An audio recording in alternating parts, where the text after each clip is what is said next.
kwa ma no so na fa frefo pa wo mo so pese wo mo bia nansi bisa bi anase odifo eka na atowa koma so a otimu sampa boimo ene edifo ehi omo so be cheche wi ebremo oso betimi aba so Captain Jesus mo agime so ekoyie ana ekoso nyina yemfanko Captain Jesus hello Captain Jesus jime so se ekoso me pacho me give ata this tata yo ata yeti wanumre na me first time me pacho mo program maybe na because me bisa so say who is the head of Christianity why not the buy okay also Christianity why and the buy odifo be yi wano pa yemfa ofrefo foforo ata me da say ana wo se me bisa biu wo bisa to a odifo be yi ano e de ama Captain Jesus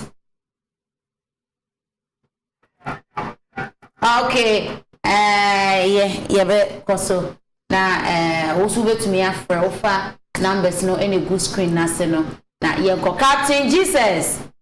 koso me da say wodi ni ba bia free that me free abakwa e kame ngoso hen osu di say e kame ngoso hen abakwa se me da say osu hen yeti o numeri because when me first time I was a minister at Jesus the preaching was an intention idea they go be that I mean amen me na ko na wo be bia no nya opportunity do kata say e bi say bi bi no the whole Ghana dey bia e do pon na I mean that's okay also betumi aba Captain Jesus no agime so koso nkoko ama from Chidom na asafi ewo na obetumi akoho efiada memenda kwisia na komompaye afi baba mabans the baba man se no so dwumedie no ahyase obetumi akodwumedie ni bi na onyankopon be ho nsentwene Captain Jesus posto papa wudi ni ba bia frefre do Lady Habib Adams o ga se friend Adam the kwa medan so me da say yeti wanumre papa onko nani ni tia dia papa amen me da so ebre yamisha yes ye da sipi se ofreye ofra na de owo bia no pa ebe yi ama wo ko se bi kra no a o le fabra wa ye krado be yi ano ama Captain Jesus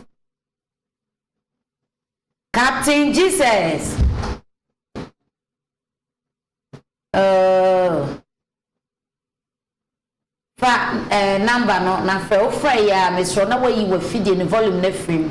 na afi ye din komo Captain Jesus no agye me so ekoso na afi wudin ene ba bia frefrin so wo de akọ amame right Captain Jesus ekoso pa wudin ba bia frefrin ampacho ye fa kojo no takrade okay kojo yeti o enumere oh my ship program ya she and then the first time you just program wow ampacho osofo no owo hifa you know because no man no try teachings we here say here ye nansi ye be ye be tie sa teachings ye ye kasamri and di ye binu ye hu say on hini bia o nyame asi bi hini biara no o say bi ni ba no ya hemfo nko a bia no sin biara o ye pani we akoda o say bi ebi no bia o say Bible say mo mu ina mo mu yini o chabra no sa eto o sini yi akai mo me ide me mbu akai mo ye yi akai be brenda ko so ebu akai to so fun ya mi hwe no o ma na kwantenten amen to be di o ye no onko so ye bi yense na kede di o ba so sa ba ye nchetre no nko be di ya mi hwe bebre amen obeba na mama so na so afoforo fo kwa na afro ade ne me nwa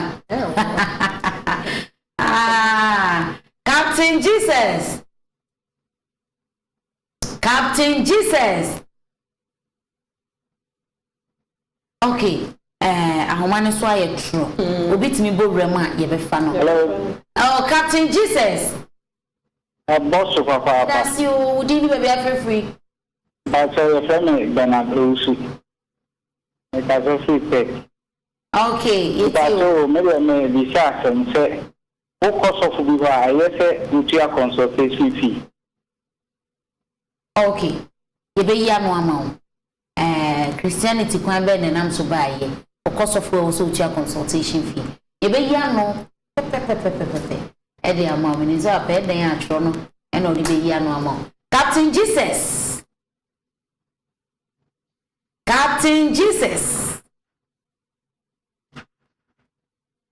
on me ma Captain Jesus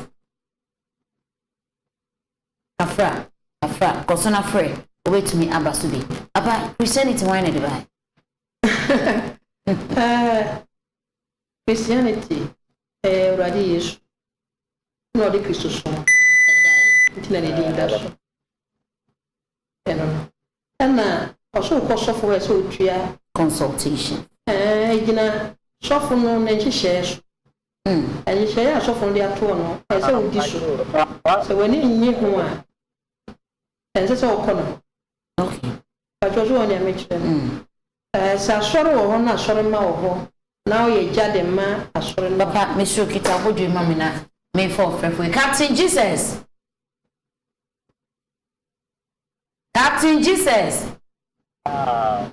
so also for no wani woni ni se na frefre yanko pass off no no wani oso be hu sofo ne wo he yo me pa try de ne contact ni bibia betu dwama na owo nkokoro se apa program no awo nka mo se ba bia no wo me ba ho ma ba bi nko me da se pa owo nkokoro wonya si nkokoro kronim amanfrom chidom obia be kirewo ana nkokoro ne nkran kwan ne so bypass ne kura no ebi kura na atenkran ka mo na afrinkran na eba bypass wonya si wo se kim taxi jirigina ho o fa ya asme ko Captain Jesus we o de da okoduru okro benya no do akosi o simple sa wonya du kokoro kromu nso abiso bia sempe Captain Jesus maame bi onyam kra ne ba ne timi pie no a shoza akokyerewo ozo wakra na me kra me maame ko ya ye konyem me timi ni wo kwa na wakra akokyerewo kama wa koria no asan be hye ne maame ye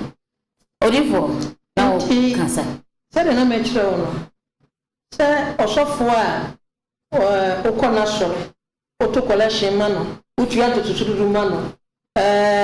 atuo bi utua okazo osane ko din komo nzo a osi jizo otua consultation papa odama krema me na me mfa be se me ba program no so o so do udi ni bebe afrefri me did EK William Mr. African Tampo North District yetio me tumonka we de mpese me bo osofo no abaso ena djuma pa odi we de asempa pa na o kano eya ensema asofo no binum e kano na eno nkyere se asofidi ndi magi e da omu bi se sofo de ankanye minima ni se obebro ho ase ama ni biara kasa biara ebe fun apa wonche biara no e wo se ofa no se eye e wo se ye da Kristo suba adi e da Kristo Yesu ba sa si so no ye nhye ayaya di ayedi ye no nyina mu ampa ba obre ni wa fi ko tru se odi ko wu a oba ne hu mi bio enti asofo no omumma ya ye ehwe o mana se ye ehwe o no ye ko do se ye de ba mo nche abeji mpaibo ana se bibia wo sa ba so fu we de me dana se nyame hira no enya duma pa oye ye kasa se ne ho pa ne kuma okono onko so sara na nyankopom ebe chire de bobe now the first quotation of the man Colossians quotation no any say ma Colossians chapter Colossians any Jeremiah First Corinthians any Colossians 2 etin wa twenji je mu no I know Corinthians or First Corinthians chapter 8 verse 2 and also Jeremiah so Jeremiah so and be 16 na ope chapter 6 verse 16 okay Captain Jesus hello Captain Jesus. That's it. We didn't anyway for free. I saw that they are jumping. I don't want to say, sit here, mammy. Never will see the volume in film cry. Why? Near Ninkomo, Yeninkomo. Maybe I jump on some. Maybe I jump on some. Ajua lowa uti mnyasa want to make us away lowa no kura the kasa ne frame. Producer Medas Wadaroma yinema mena yenko medical kan wo fra yikasa ne free mo kra ne ntie ye ho emfa phone nim na agasa wo se tia fa TV no mu a emmoa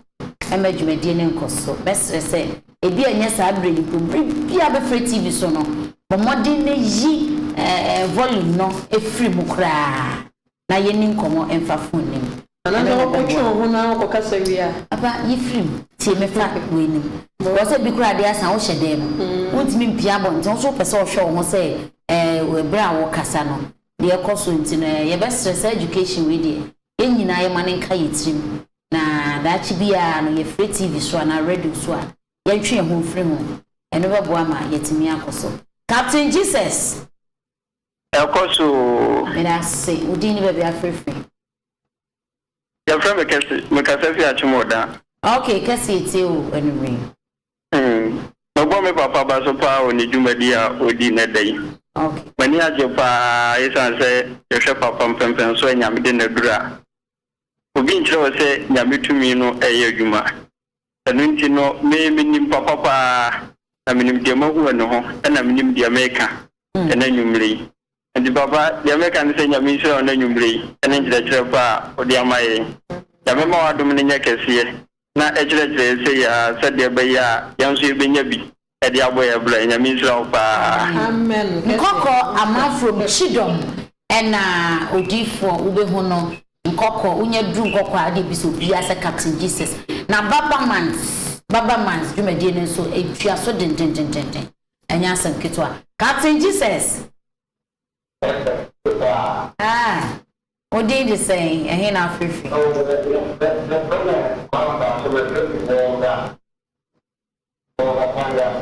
okay it's your name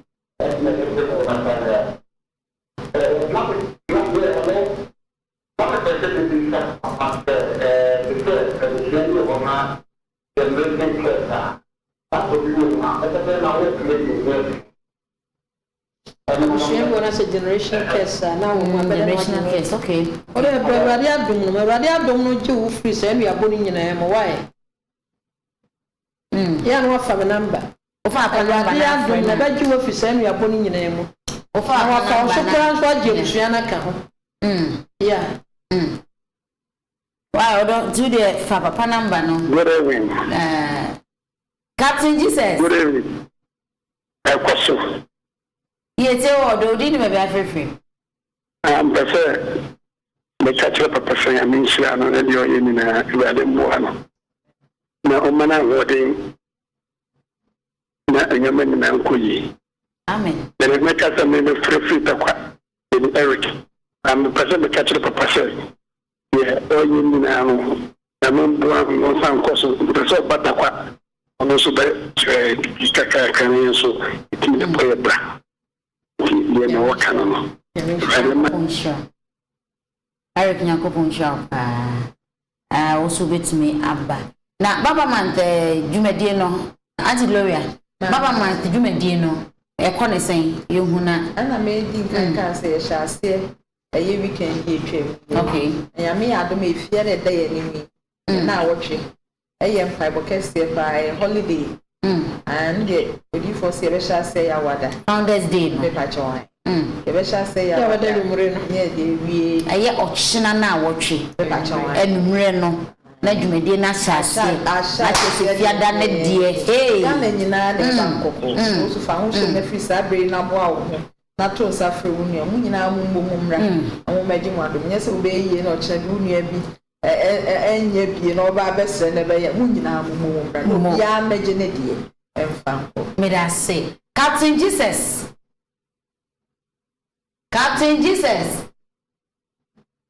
Apostle. We didn't have a free.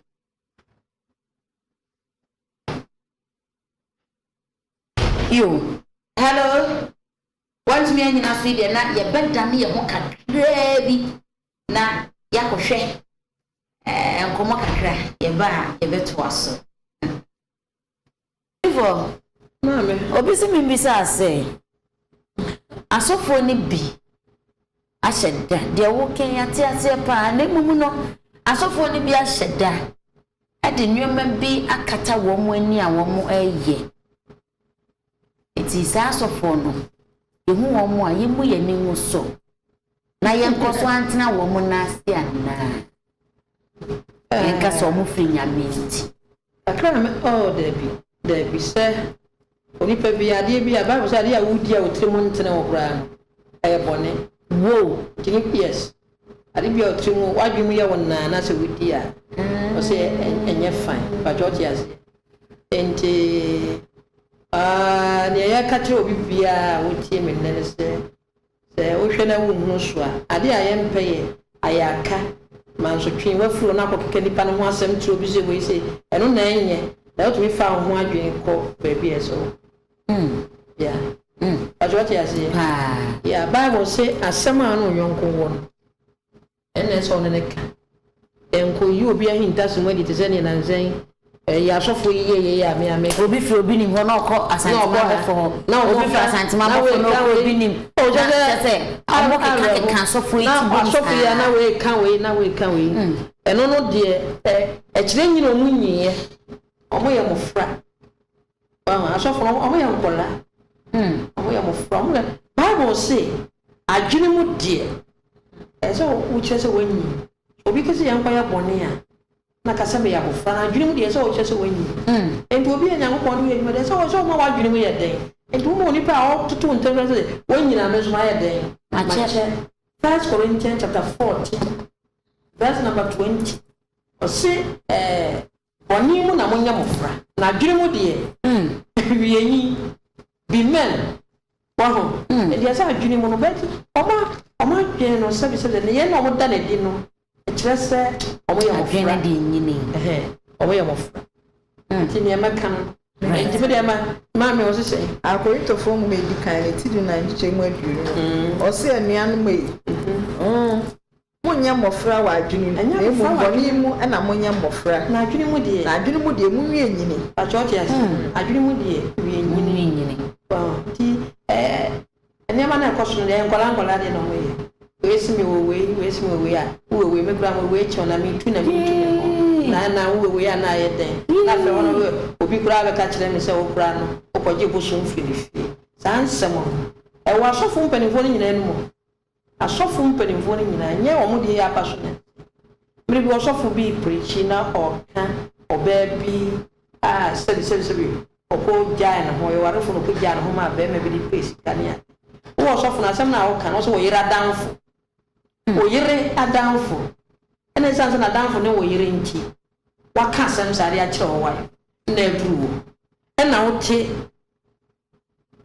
asori enim na wo ka se ena me yira danfo bi omo ye nkola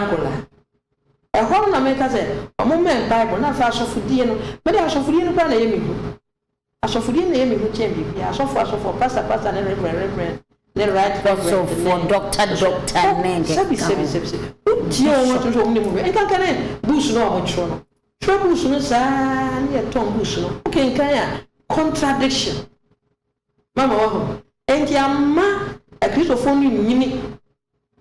o mu nyini na ye moto ya san he Bible mu yi no mo ho amane na edom so no mo ni age no mo sponsor ne entre Bible na prophet Jim Atanazi no the Bible kasa na wa ugro Bible na say Bible we na usually ya ene en hyase na ya obi so ni bibia onye mfie so na obi bisa consultation na wo chimi na when you consultation ya dia hwe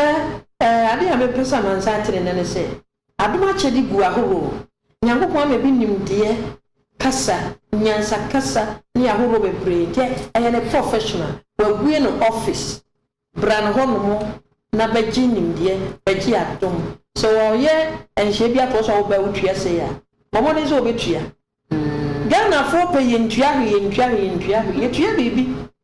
wonim office na wo bie no sada ko nipa 77 ne bebue ne door na katuma sa door we ne bebue akatum pe adi value anameboa akonya na motena so no and the consultation fee ya wo call lawyer ho se wotua anama ma wontua wo ko bia wotua oso wo ko di fo nche a mentua so won hye se tua oni hye se a bona fore ba joti ase na meka tro di fo bia na osofo bia so se so nipa no so ni bia welcome no fefe kura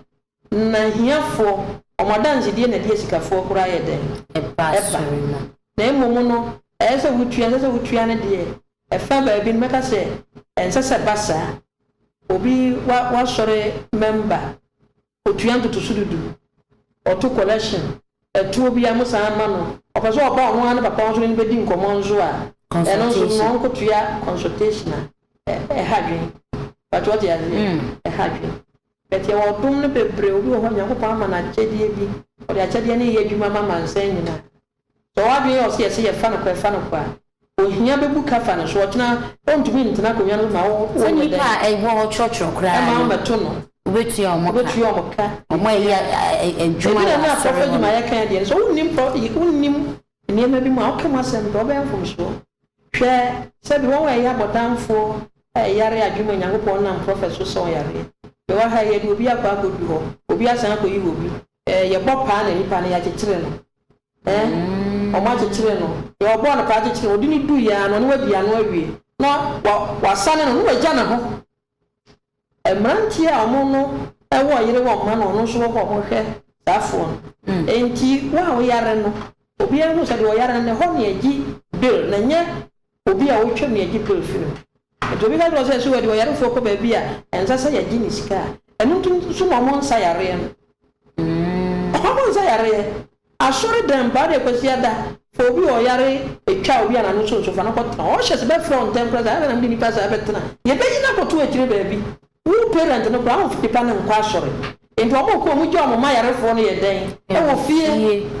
because o mo ni mbeku ase safo no na odifo bi o so uzi fa na bra ba ji ayare sa ba jo ti azie enti tua de se no fa ye den fa ma na ontua ohye soka na ontua o na mo nso mfa adwuma nkoso enimutie enye adwuma wow na kwankyira ho bebre ho atete no mo de mamanfo otwa kwankyira ma na otwe na wo na otwa kwankyira na wo beye no na sa kwankyira bi ho no ma se wutua 100 Ghana na se bibisa ebetumi aboa wa nipa no ha o mo de mu bafuo dina sofo wo kokofu akese o yare abetena na yire nje di paza wo twa na buro no wasoa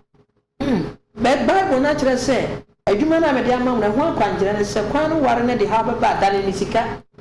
okay e dia ba kire wo ena nyawa wo bo sofo no na wo twa bo ma sofo no yagopa ama onu tumi se onu na so obo wo nyo na se wo ye den obo no bo ade a asofo no ade be kire mo radio so se so onu ana obeda wase no onu ana obeda wase no aseda gie no kura no eno kura na yagopa ka se tie I'm telling you. And the Bible not you aseda so nipa na di bibi se obeda wase aseda ne maybe the hono na ezo hwe ye hu aseda so ogine de ense so ye den ogie na emu Bible say ade biara odi okra no hu mpata ne ade no ebu eda so nipa ni ntua o se mo hie ni nti so body fon so fe bi nka e dia vri bedu am ye beda ne sanse mo nyina ade a kire wo enti Captain Jesus Prayer House Prophet Isaac Ovosubinchi o ma Christopher so ensure ma dwene mo se ade a ye fa na kwa ye pene kwa onyane kwa ye mfa ma kwa ye mpa forebo ye mpa chede ye mpa bibia ni ehu hia no ye kokotua akesi nyankopon ni kwase afo ho akoma the Bible no kire enti say ye kotro na tro no kire ye anamon wa say ye aforebo omma yes ye hwem but what you say ye Captain Jesus Prayer House o ba ye nchen a o twere bisade ye 20 Ghana na waju information o bibia o ba o si wo minim ti mi kura wo so nim o na ko na ko so fon ta baba no ayede baba ba chu ba jo ti azi sana yesu ewrade tinye se bi obi aba na oni sika o de tro na no asem enti mo se uni bi amemma obi nsi nyame fie na nka se sanaki ana se o ye nanim an se o ye nim ti aguo ade de chenze me a mempa mo na so na abekosu ban no so wonya sa onipa na on ba wa kan kan wa kotebu we hu na ye no so ya onipa na chiro se aha no ba o register me adu information na telephone number ai ti adanse se wa ba ai hwe chi kwan ne adia na emu no petro bibia na cancel we 26 na so ye de ya no ba to nipa nim difo a o ye teacher fo a o cancel wo no adu 20 ya osuro na minimum ni bi o se ne na ko papa ngo pombo ada obenye bia na wabate mu ayo wababa na wantwere nye se wantwere nipa dom ne ba ha na wakyerɛkyerɛ kama ndi wano wanya ntiase kombe dompo afi obi anso ntiase se o tro na enya information no a o pɛ so ba papa no hapema o nsan ko tro bio nyese de bia ko tia consultation enya sa na tie utua ne ba ko pɛ 20 cedis ne no ano no wanya information na sa de akɔ computer so obi o ha o kwa na ne bag mpo bag no de bag no akɔfo obi foforo de opon ya wafa ne bag no ye won information ye won number o ha na afre no de bika no de ayede no de aba ayensem no de be kyae no esa se nyankopon empa bo tie fo ntu ye ma wo kyroye o ha ne mu ayaba e so ofa telephone afre no o fa to ofre wa on flash se frem be frem como e so ni bia na esa wo eno so ye once ba jo so atias that's nanso no ni mu won so a omoji consultation sami anemu no e advice na ye de ma won say atwati azie ye tu won it is obi bisa question pain say obi ba ho so oje consultation aka che won say o kona consultation ho ha mo ni so be so we na we ni nyemu timu ni wa eno so enso me da sipi Auntie Gloria, ye ko Baba Month program no ye sensu ba ko na no ana me kan if ye dey be na wotwe ye kan fo de ma obi biara wate ye nka setu di ana mo na bra no before every September kopim December also so ade bi aka mu sabeka na be di bronya no ama wani ade ye won kokko krum amanfo mchidom se na wo kire ye no baby biara wo de fan kokko ka ye kokko so ba ko the whole world ba ko pe tu do we suppose me ko Captain Jesus fresh service out over ubisa ubia or the overco the can form obi biara eyi hu free sa hu aso mpai boyi na obi yeshira amen me ma me number obi fan frɛ number ya me mai enne echina ifiada enko ana me number ya ma so obi abetumi afa enne ochina ne fiada ba cho mu nti ho a ofra epa ho a frɛ me number we nti de akwansre number na nka me de ma na eni menchen ebe de nsem de be ma na ma fo be free no munya okay edi na me ma 054 86 72 976 054 86 72 976 oh akwanya se fina popim Friday and Friday brasa nko kwa na 11:59 kura out me 23 o'clock kono number memende mo ne pa ho abetumi afrɛ me no eno na me be kwa ma we ena die o person ofrɛ nko pim fiara number amabo na obe papa sai si so ba ko pe ma 054 86 72 976 054 86 72 976 medasi ene ochina ene fiada macho yenti ni ene free memenda ko de bia de number baboa no ye 0277 232 774 0277 232 774 eno na number na ye fa to ko to dwem debia na esa se madwumanti me Friday eno ti asore numbers na eguso screen na se no fa eno na fa na apese obi sa kwan bi o yira na apese obi sa no na ombefa prophet ma bi ame wa ha yi obi nim se me wa ha ezo wo me number o hia mo guso frɛ me ntimi mfa echina me preachi o ntimi mfrɛ me ya cancel me ntimi mfa nti number yi no me dia ma o se ɛhɔ no nya me abɛboa no number se bɛboa o paa no any good screen na ma me egu ase no so ho ahu dia ebi to ma me trim ono abɛboa ma o ya me shira obi biara nya me shira tie echia ya ma me su fire yeah adwoa papaya ene adwoa Mami Gloria Addison so mami echia opa ono so the same Mami Agnes Addison Mami ndimazo me twa to ne se me wa ha ukara na dwo biara ekire yensan hwe Bible mu na sere ne me di menuanom ne me masofo bi me to aso saa enya da petwa enya ye enya nimtieku obia watini din bia na so watini nge bia ho kan so frem no na me yeden edin komo asem bi ho ya kokuo mu asem a me no be kan kokuo na de bi ho a atodwa ese ye pata na ye sane ede yeden ede fim nti so fu ni na me chia wo radi ya me shira me da se amen amen no shira so odi fa iziko fo so hini jima ene ne me no edin komo me do bia se